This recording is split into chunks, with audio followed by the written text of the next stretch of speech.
તો બહુ બધા કેરેક્ટર પરથી આપણે એની સેન્સિટિવિટી આઈડેન્ટિફાઈ કરતા હોય છે.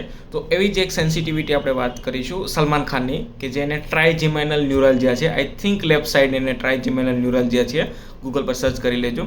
હવે એમની લાઈફ આપણે જોઈએ તો આપણે શું દેખાય કે મલ્ટિપલ લવ ડિસઅપોઇન્ટમેન્ટ મળે, મલ્ટિપલ ફેલિયર એમાં મળેલા છે. પોતાની એક ઇમેજ કેવી છે, તો બોલિવૂડમાં તમે જોવા જાઓ તો એક ભાઈ તરીકેની એની ઇમેજ છે, કે ડરાવની ઇમેજ, કોઈ એની સાથે પંગો ન લે, જો પંગો લે તો એમનું કરિયર બરબાદ થઈ જાય, વન ટાઈપ ઓફ.